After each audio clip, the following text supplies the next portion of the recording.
사회복지 실천론 9주차 1차시 시간입니다.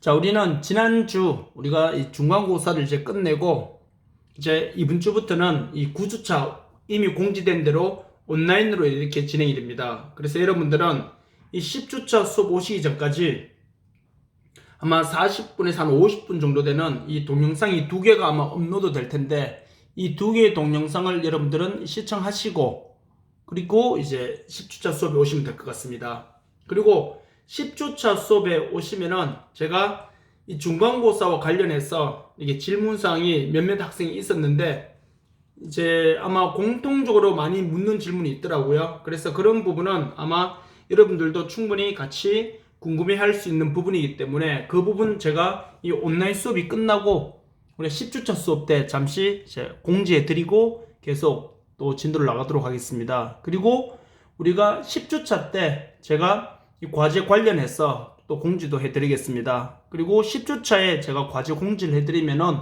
제출은 여러분들이 기말고사 시험 치는 날 아마 한 달 반 정도 시간이 될 거예요. 아마 그렇게 해서 과제를 제출할 수 있도록 과제에 대해서도 그 시간에 언급해 드리도록 하겠습니다. 자, 그러면은 우리 지난 사회복지 실천의 역사 부분은 우리가 한국의 사회복지 실천사까지 우리가 중간고사 범위로 공부를 하였고, 그리고 이제 오늘부터는 이제 우리가 사회복지 실천 방법에 대해서, 이 과정과 기법에 대해서 좀 더 중점적으로 그렇게 배우는 시간을 가지도록 하겠습니다.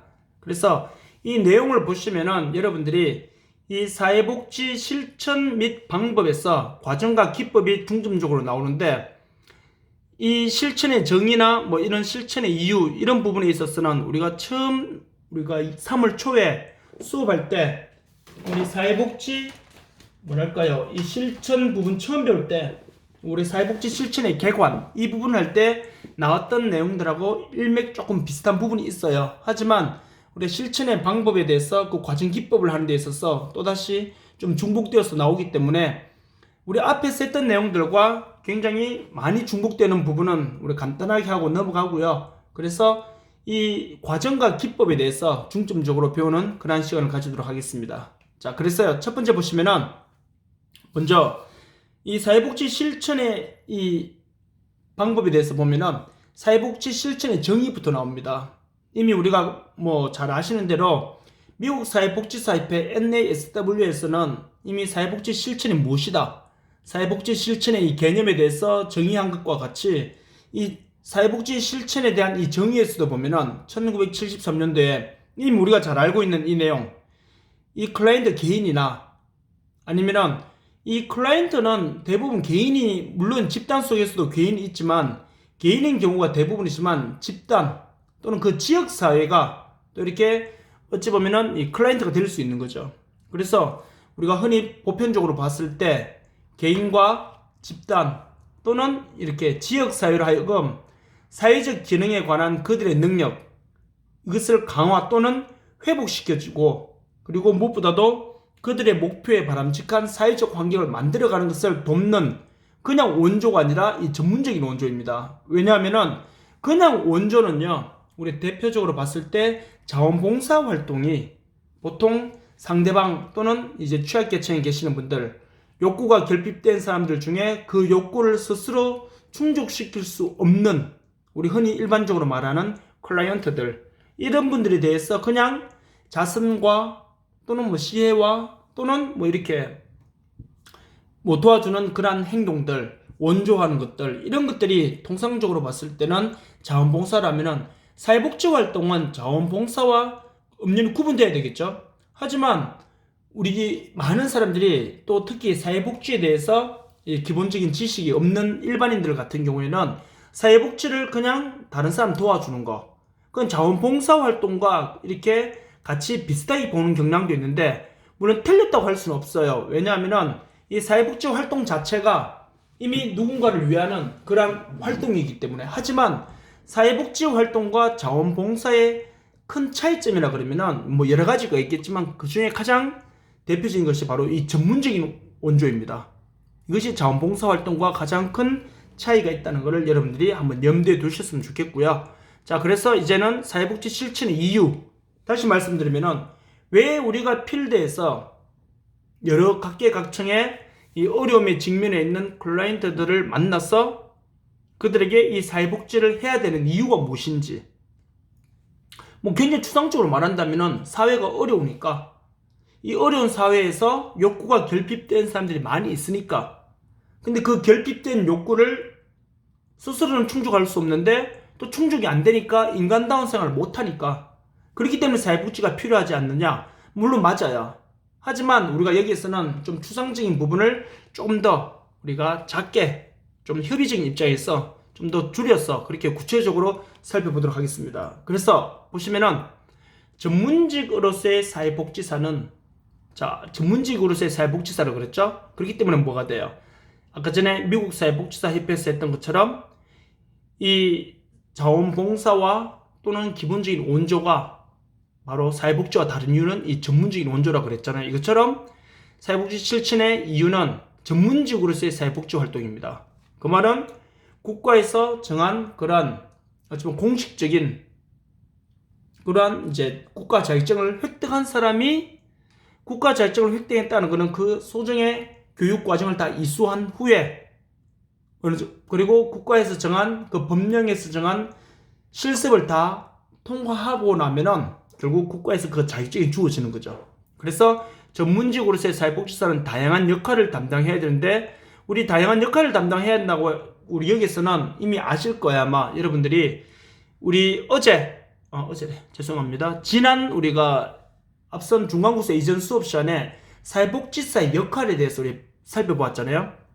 뭐 중개자의 역할과 그리고 뭐 계획자의 역할 또는 뭐 여러 가지가 있었죠. 옹호자의 역할도 있었고요. 그래서 이런 다양한 역할을 담당해야 되는데, 이를 실현하기 위한 사회복지 실천의 목적과 역할이 이렇게 구체적으로 4가지로 우리가 한번 살펴볼 수 있다는 겁니다. 자, 이 내용들 우리가 같이 한번 보면요.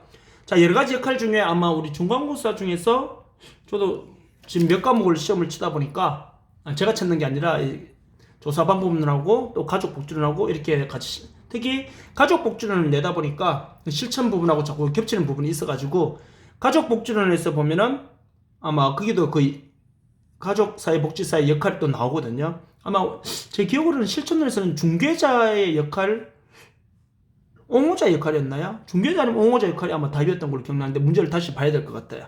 자, 일단은요, 보시면요. 자, 사회복지 실천 이유는, 그래서 첫 번째 보시면은 개인의 문제 해결 및 대처 능력을 강화시키기 위해서 필드에서 사회복지 실천이 중요한 이유가 된다. 이렇게 우리가 볼 수 있는 거예요. 자, 이게 바로 뭐냐면은 사회복지 실천이라고 해가지고 여러분들이 이 내용을 굉장히 뭐랄까요, 너무 이렇게 어렵게 생각하실 필요 없고요.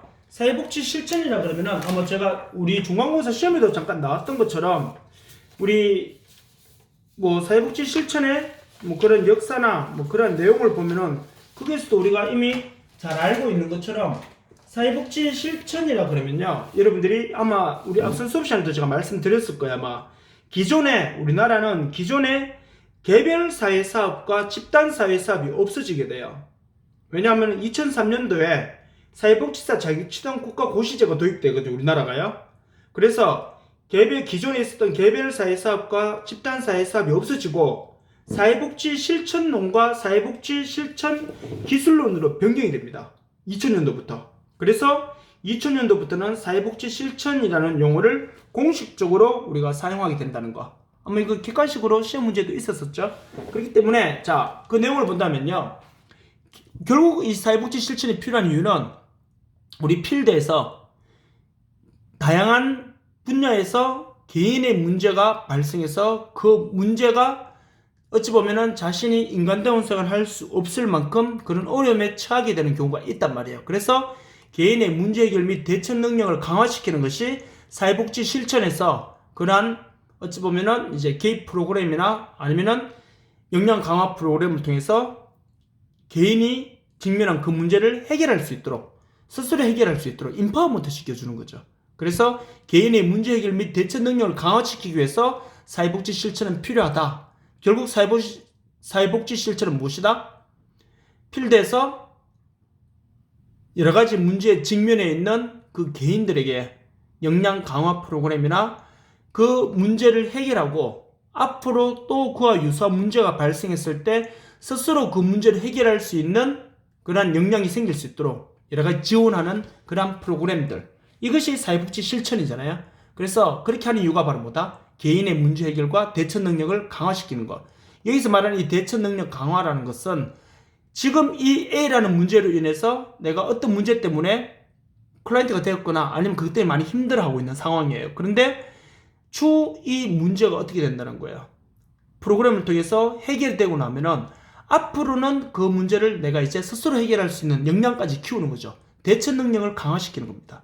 그래야지만 이것이 온전한 프로그램이 적용되었다 이렇게 볼 수 있는 거죠. 그래서 지금 우리가 처음 살펴봤던 개인의 문제 해결 및 대처 능력을 강화시키는 것, 이것은 한마디로 말해서 뭐냐면은 사회복지사는 제 앞에 했던 말과 계속 중복되는데, 사회복지사는 개인이 스스로 자신의 문제를 해결할 수 없거나 또는 그 욕구를 충족할 수 없을 때 조력자가 되어서 지지적 서비스를 제공해 주거나 아니면 필요에 따라서 상담자나 교육자의 역할을 하는 것, 이렇게 여러분들이 이해하시면 사회복지 실천이 왜 필요한지에 대해서 우리가 알 수 있는 그런 맥락이라고 볼 수 있겠죠. 자, 이제 두 번째요. 자, 두 번째는 보시면은 이제 이 개인과 자원 그리고 서비스 기회를 제공하는 이제 체계를 이제 연결해 주는 것이다라고 그랬는데, 이미 우리가 또 잘 알고 있는 것처럼 죄송합니다. 자, 보시면요. 죄송합니다. 이게 갑자기 자, 보시면요. 이 사회복지 실천의 이제 이유에서 가장 두 번째, 개인과 자원 서비스 기회를 제공하는 체계를 연결한다 했는데, 자, 이미 우리도 이거 알고 있는 것처럼요. 클라이언트는요, 자신에게 도움을 줄 수 있는 체계가 있음에도 불구하고, 이 자신에게 도움을 줄 수 있는 체계가 있음에도 불구하고 이 정보 부족 등으로 인해서 적절히 자원을 활용하지 못하는 경우가 굉장히 많이 있단 말이에요. 이해되시겠어요? 그래서 보시면은 클라이언트가 자신에게 도움을 줄 수 있는, 자, 내가 욕구가 결핍되었기 때문에 지금 나는 클라이언트란 말이에요. 그런데 그 욕구가 결핍된 그 문제를 해결할 수 있는 무언가가 있음에도 불구하고 접근성에 문제가 있단 말이에요. 왜냐하면 우리가 이미 잘 알고 있는 것처럼 우리 사회복지 이 필드 현장에서는 우리가 만나는 이 클라이언트들은 여러 분야의 이 클라이언트들이 있겠지만 대부분 사회에서 이 취약계층에 계시는 분들이 숫자적으로 많단 말이에요. 그렇기 때문에 취약계층에 계시는 분들은 경제적인 어려움도 있겠지만 대부분 이 학력 수준도 많이 높진 않단 말이에요. 학력 수준이 높다 안 높다 이게 중요한 게 아니라 지금 우리 자본주의, 특히 우리나라처럼 후기 산업 사회를 살아가고 있는 이 자본주의 체제에서 어찌 보면 정보에 대한 접근성 또한 이제 이 학력이랑 무조건 정비례 관계다 이렇게 볼 수 있는 문제는 아니지만 결국에는 몰라서 이용 못하는 경우도 많이 있단 말이에요. 그렇기 때문에 우리가 이것을 보면서 이 정보 부족 등으로 인해서 적절히 자원을 활용하지 못하는 경우가 많기 때문에 이때는요, 우리가 굳이 또 연결을 하자면은 사회복지사의 실천에서의 역할은 바로 뭐가 되어야 되냐면은 이 중개자 역할을 해야 되겠죠. 이 서비스와 서비스의 체계를 뭐 해주는 거, 이렇게 연결해 주는 거, 체계를 연결해 주는 이 역할이 또 굉장히 이제 중요한 부분이다라고 보시면 되겠죠. 자, 그래서요, 우리가 내용에서 이미 나와 있었던 것처럼 클라이언트는 당면한 문제의 이 중압감으로 인해서 어떤 문제가 발생했기 때문에 자신이 클라이언트가 되었단 말이잖아요. 근데 그 당면한 그 문제가 좀 경미한 문제라면 클라이언트까지 안 되었겠죠. 스스로 그 문제를 해결했거나 아니면 자신이 가지고 있는 일부 자원을 가지고 충분히 스스로 해결하거나 아니면 자신의 비공식 자원을 가지고 해결할 수 있었겠죠. 하지만 클라이언트가 되었다는 것은 스스로나 아니면 자신이 가지고 있는 그런 비공식적 자원이나 공식적 자원을 통해서 해결할 수 있는 수준의 범위를 넘어섰단 말이거든요. 그렇기 때문에 결국 뭐냐면은 클라이언트는 당면한 문제의 이 중압감으로 인해서 결국 워크가 행하는 것, 즉 사회복지사가 이렇게 제공하는 거나 아니면 사회복지사가 이렇게 뭔가를 연결해 주는 거나 기타 등등 이런 것들이 있겠죠. 이런 것들을 아무런 의문 없이 그대로 수용하는 경향이 대부분이라는 거예요. 그리고 예전에 우리나라 이 사회복지 문화가 그런 성향을 많이 띠고 있었던 것 또한 사실입니다. 왜냐하면은 아마 여러분들 잘 이해하실 거예요. 아마 옛날 우리나라 사회복지 이 대상자들은요, 굉장히 그것을 권리로 받았다기보다는 시혜로 받게 되었거든요. 그러다 보니까 자신이 사회복지 프로그램을 받는 거에 대해서 굉장히 부끄러워하는 경향도 있었고요. 그것보다도 사회적으로 낙인되는 경향이 굉장히 강했어요. 그러다 보니까 당연히 이 워커가 클라이언트에게 이 서비스를 준다거나 그것을 연계해주는 그 자체를 아무런 의문 없이, 왜? 이미 나에게 당면한 그 문제의 중압감이 너무 크기 때문에 그냥 죄인처럼 그대로 수용하는 경향이 많이 있었단 말이에요. 그런데 요즘에는 그런 경향에서 많이 벗어나고 있죠. 왜? 내가 받는 사회복지 서비스는 내가 낙인되면서 시혜를 받는 게 아니라 이제 권리로 많이 바뀌어가고 있거든요. 그렇기 때문에 우리가 그렇게 또 볼 수 있겠고요. 권리를 지녔다는 것은 사실은 내가 그것을 할 수 있는 뭐 하는 거야. 그 당사자란 말인데, 결국에는 우리 많은 클라이언트들은 권리를 지녔다는 사실조차도 깨닫지 못하는 것이 현실입니다. 그렇기 때문에 그런 것도 일깨워주고, 그리고 무엇보다도 자신이 건강한 사회 구성원으로서의 역할을 다시 회복할 수 있도록 하기 위해서는 결국 사회복지 실천이 이렇게 정부의 접근성과 기타 등등의 문제로 많은 어려움을 당하고 있는 사람들에게 이런 개인 자원이나 서비스 기회를 제공해서 체계를 연결함으로 그들의 문제를 해결하기 위해서는 뭐가 필요하다? 사회복지 실천을 하는 이유다. 이렇게 여러분들이 보시면 될 것 같죠. 자, 이렇게 일단 이해하시고요. 자, 이제 세 번째 한번 보세요.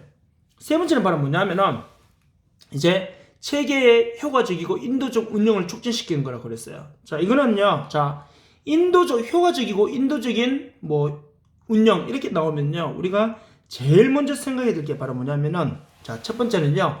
효과적이다. 이 말은요. 굉장히 말 그대로 효율성 있게 결과가 좋아야 되겠죠. 그 말을 의미하면 되고, 인도적 운영 이 말이 나오면요. 앞으로 특히 실천 과목 쪽에서는 이 인도적 운영을 촉진시킨다. 이 말은 한마디로 말해서 인간의 존엄성과 권리를 제일 먼저 생각해야 됩니다. 그래서 체계의 효과적이고 인도적 운영을 촉진시키기 위해서 사회복지 실천은 필요해요 하는 이유가 바로 이것 때문에요. 이 말을 좀 쉽게 풀어서 설명하면, 체계의 효과적이고 인도적 운영을 촉진시킨다. 이 말은 인간의 존엄성과 이 권리를 침해하지 않는 범위 내에서 서비스의, 즉 사회복지 필드에서 제공되는 서비스가 되겠죠. 이 서비스의 전달에 효과성과 효율성을 위해서 노력해야 된다고 볼 수 있는 거죠. 이해되시겠죠? 결국 체계의 효과적이고 인도적 운영을 촉진시키기 위해서는 사회복지 실천이 필요하다. 이렇게 보시면 되고, 이렇게 촉진시키기 위해서는요. 바로 이 효과적이다. 인도적 운영을 촉진시킨다. 이 말이 나오면은 제가 좀 전에 말씀드렸던 그 존엄성과 권리를 여러분들이 잘 염두에 두시고 공부하시면은 또 쉽게 이해하실 수 있을 것 같습니다.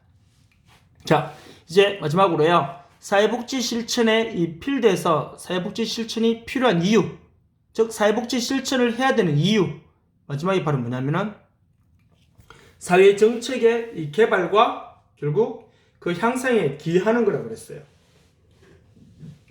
자, 여러분 잘 아시겠지만 만약에요 우리나라에서 이 대한민국 모든 국민들이 그 누구 한 명 없이 다 자신의 삶에서 경제적인 만족함을 누리고 무엇 하나 결핍된 것 없이, 욕구의 결핍 없이 다 행복하게 잘 살고 있다 그러면은, 대한민국 5천만 국민들이 다 행복하게 진짜 결핍됨 없이 잘 살고 있다면은 사회복지 정책이 필요할까요? 사회복지가 필요할까요? 예를 들어서 지금 현재 우리나라에서 예전하고 다르게 맞벌이를 많이 하시잖아요. 예를 들어서 이런 경우도 있어요. 꼭 경제적인 이유만 아니더라도,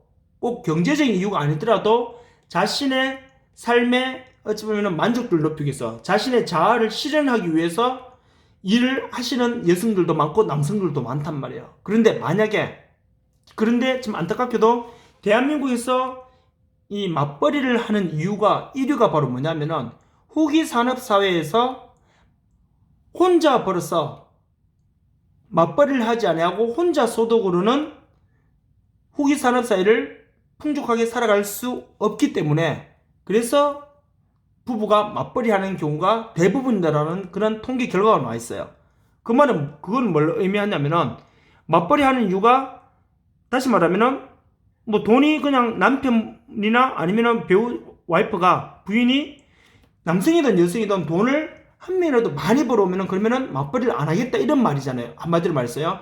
그런데 지금 뭐냐면은 이 우리나라에서 보면은 지금 그런 상황이 아니기 때문에 지금 많은 사람들이 맞벌이를 하는 이유가 경제적인 이유 때문에 하는 경우가 대부분이래요, 지금요.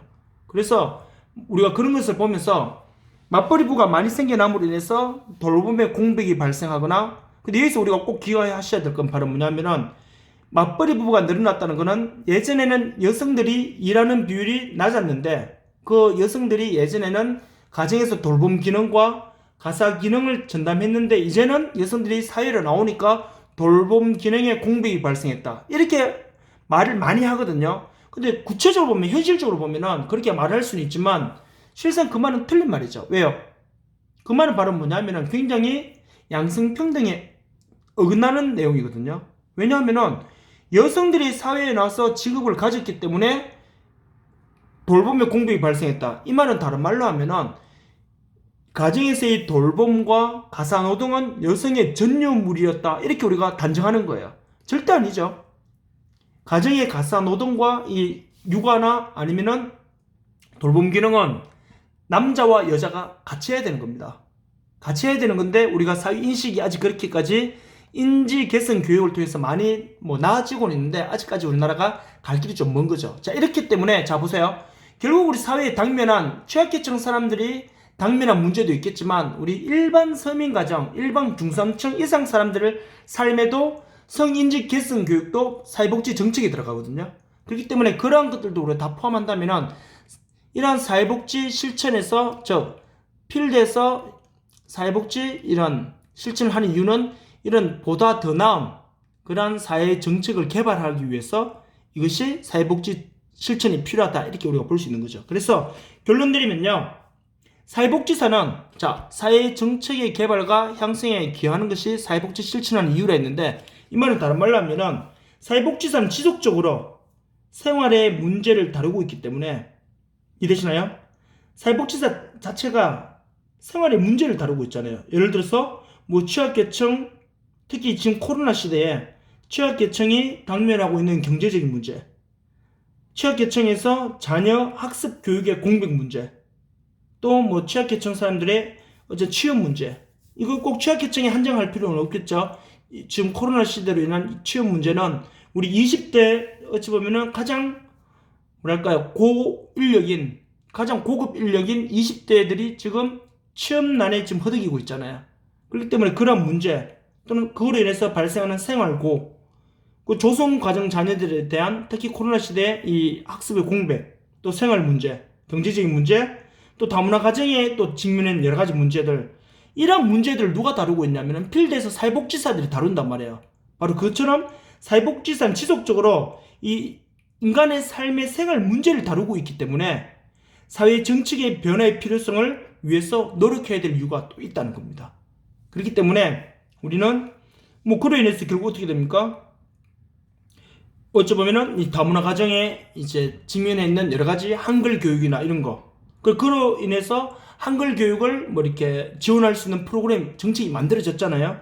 그 조성가정 자녀들에 대한 학습 지원과 경제적 지원과 기타 등등 관련된 지원들도 정책이 만들어졌잖아요. 이런 것들이 다 바로 뭐냐면은 사회복지 실천 필드에서 실천가들이 의제화를 시키는 거죠. 의제화가 되면 어떻게 됩니까? 이것이 의제가 모여가지고 아젠다화 되는 거잖아요.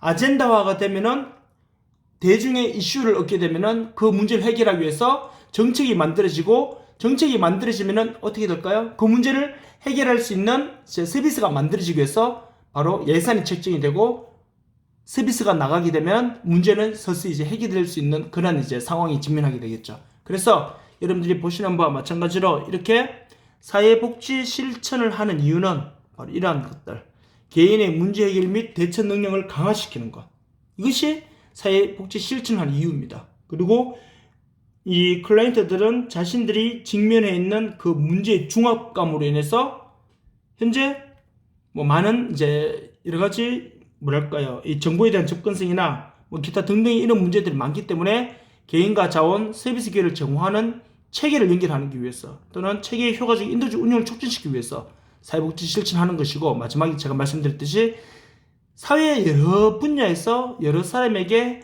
다양하게 그렇게 직면해 있는 문제들을 해결하기 위해서는 자선을 통해서는 어찌 보면은 이제 단편적으로 자선을 통해서는 일시적으로는 그 문제 해결을 될 수 있을지 모르겠지만은 영구적인 문제가 붙을 수 있단 말이에요. 그래서 국가에서 공식적으로 국가에서 이 정책을 개발하고 그 개발된 정책을 통해서 그 사람들의 삶에, 즉 욕구가 결핍된 사람들의 삶을 업그레이드 시켜주는 그러한 활동이 필요하겠죠. 그렇기 때문에 이러한 이유들 때문에 사회복지 실천이 필요하다, 이렇게 여러분들이 봐주시면 될 것 같습니다. 자, 이렇게까지 보시면 될 것 같고요. 자, 다음은요, 사회복지 실천의 이제 상호 원칙입니다.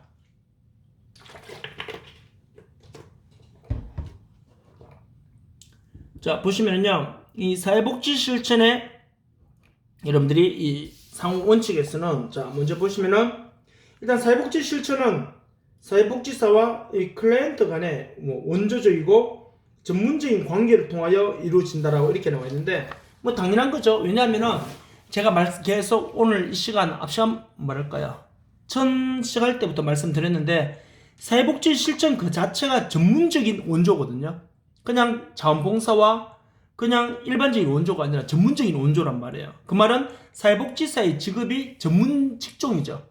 특히 서구 사회에서는요, 사회복지사라 그러면은 굉장히 어쩌면 전문 직종으로 이제 분류되거든요. 특히 그 중에서 학교 사회복지사는 굉장한 전문 직종으로 분류되는데, 참 우리나라에서는 이 사회복지 그러면 그냥 자원봉사랑 아주 일맥상통하는 경향으로 이해하는 사람들이 많기 때문에 특히 사회복지사 자격증이 참 안타깝게도 너무 쉽게 따요. 지금 우리나라는요. 다른 나라하고 좀 다르게. 우리나라는 지금 예를 들어 여러분들 같은 경우는 4년, 물론 이제 교양 과목도 듣고 기타 등등도 하지만 그래도 내가 사회복지학과에 입학해서 소정의 과목을 다 이수하고, 그래서 여러분들 같은 경우는 우리가 기본 필수 과목 10개랑 선택 과목 4개 이렇게 해서, 물론 지금 법이 바뀌어가지고 2020년도부터는 17과목으로 실습 시험도 30시간 늘어났죠. 그래서 기존 14과목 우리가 이수하는데, 근데 여러분들이 사회복지 관련 과목을 졸업 때까지 보면은 14과목 훨씬 이상 듣는단 말이에요. 한 20과목 이상 듣는단 말이에요. 왜요? 어차피 학교를 다니면서 그렇게 오랫동안 듣는데, 근데 뭐 전문대까지만 하더라도 이해는 돼요. 전문대도 여러분들이 아마 여러분들처럼 4년제처럼 뭐랄까요, 사회복지 이 교양 과목을 그만큼 많이 안 듣는다고 그러지. 그러니까 우리는 왜 자기 전공 과목도 있고 다른 과목 타전공 과목도 들어야 되잖아요. 그런데 이 전문대 같은 경우는 교양 과목하고 이제 자기 전공 필수 과목만 듣는단 말이에요. 대신에 이 듣는 과목이 굉장히 많아요. 그런데 요즘에는 보면은 뭐랄까요, 사이버나 아니면은 뭐 평생교육원 이런 데서 진짜 말 그대로 자격증만 받기 위한 과목만 딱 이수하는 경우 있거든요. 빨리 끝나면 실습까지 하게 되면은 1년 만에 끝나요.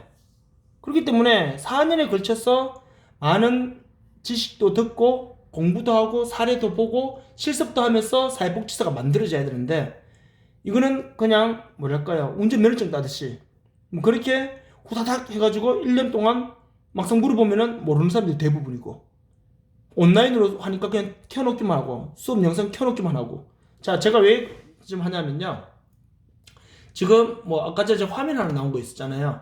지금 이거를 제가 뭐냐면은, 자, 이거 지금 제가 화면 2개에서 투모니터라서 지금 2개 하고 있는데, 이게 뭐냐면요, 한마디로 말해서 지금 이제 그냥 플레이 해놔야 돼요. 왜냐면은 제가 김임 교수로 있는 학교에서 이 과목이 아니죠, 흔히 말하는 이제 성폭력 교육, 그리고 성인지 교육, 뭐랄까, 남녀 차별, 그리고 요즘 이제 제가 수업하면서 학생들 이렇게 터치하면 안 되잖아요. 뭐 남자들 장난을 이렇게 하는 거 몰라도 여학생들 뭐 머리를 만진다 이런 건 절대 안 되잖아요. 그리고 말도 성적 비하를 한다거나 이런 말이 무의식에 나올 수도 있겠지만 일단 최대한 조심해야 되잖아요. 뭐 그런 걸 하라는 교육인데 4시간씩 무조건 들어야 돼요.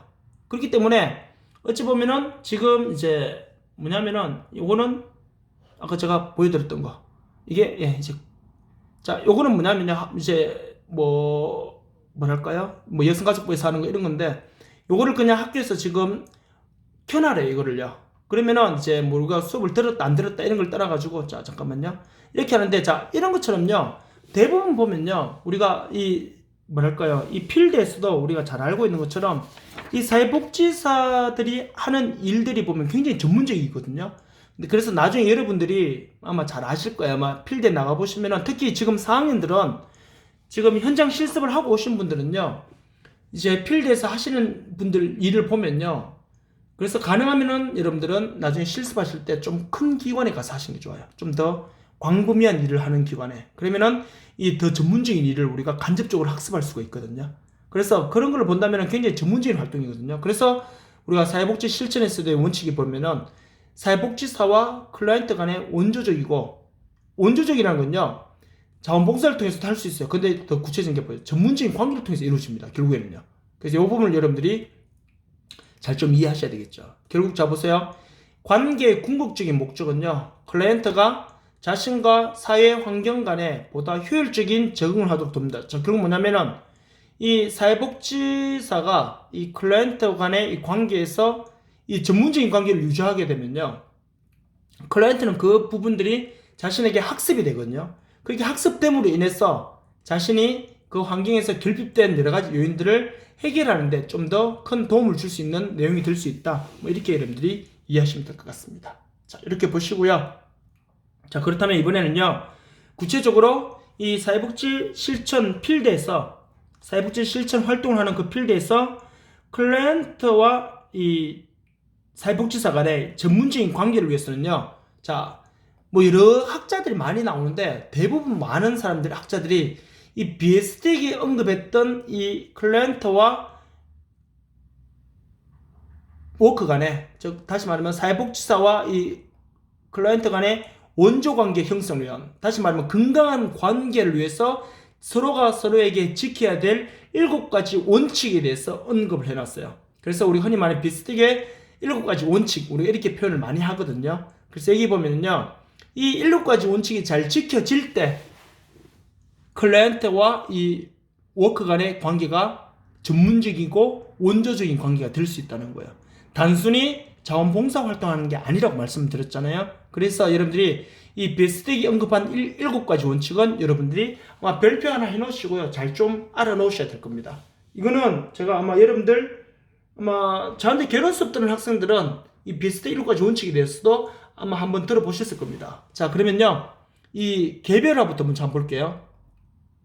비스틱이 언급했던 클라이언트와 워크 간의 원조관계. 원조관계란 말은 뭐냐면요. 적절한 좋은 전문가와 이런 이제 클라이언트 간의 좋은 관계 회복을 위한, 좋은 관계를 만들어가기 위한 원칙입니다. 지켜야 될 원칙. 아시겠죠? 그래서 개별화, 이거는 여러분들 나와 있는 것처럼, 자, 그대로, 문자 그대로 한번 읽어볼게요. 클라이언트 한 사람 한 사람을 각자 다른 가치, 문화, 생활 경험을 가지고 있는 인간으로 보며 개별성을 존중함과 동시에 개별적인 차이를 해준다는 거예요. 그렇죠? 개별성을 존중함과 동시에 개별적인 차이를 인정해 주는 겁니다. 자, 그렇다면요. 지금 이 비스텍의 이 원칙에서 이 개별화, 이 부분이 제일 지금 많이 적용되는 사람은 누구한테 적용돼야 될 것 같아요? 여러분들 봤을 때요.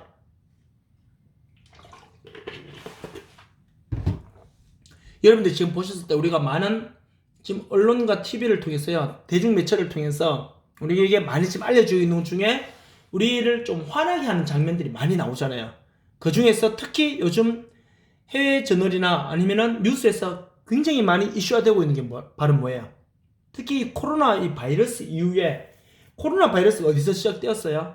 좀 굉장히 이거 잠깐만 이렇게 굉장히 좀 예민한 문제가 될 수 있는데 어디서 발생됐다. 뭐 제가 지금 과학적으로 어디서 딱 발생 뭐 이렇게라고 우리가 딱 정해졌더라면 저도 말할 수 있겠지만 지금 이거는 이제 온라인 수업이기 때문에 자료가 남잖아, 그렇죠? 그래서 저도 좀 조심스럽긴 한데 근데 지금 유럽 대부분 사람들은 빨간색 국기에 별표 들어가 있는 그 나라 있잖아요. 우리나라에서 좀 가까워요.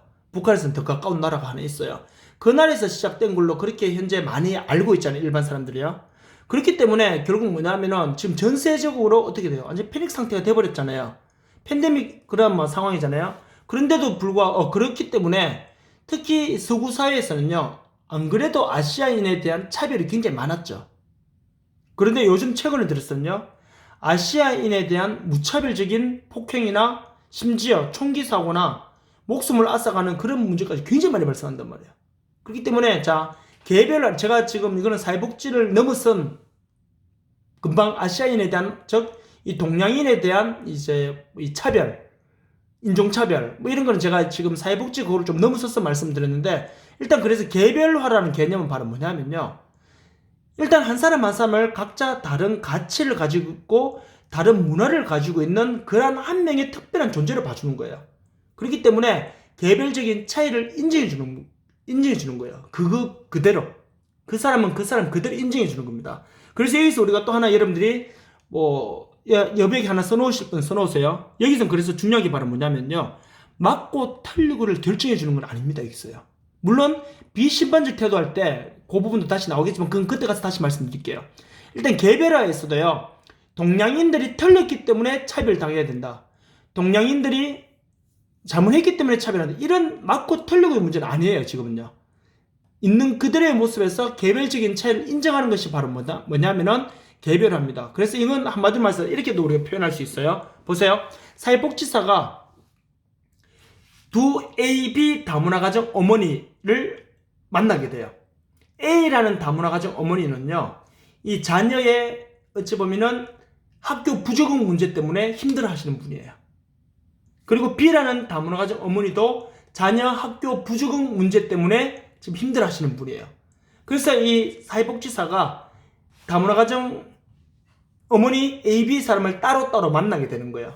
다문화 가정 어머니를 만나보니까 A 어머니를 만나서 이야기해보니까 이 A 어머니는 예를 들어서 음식도 다르고 일상생활 문화도 다르고, 하지만 자신은 이제 제2의 고향이 한국이기 때문에 남편과 더 좋은 관계를 유지하고 자녀 교육에 대해서 한국 문화를 하나씩 자기 걸로 만들어가면서 열심히 살려 하는 거예요. 이해되시겠죠?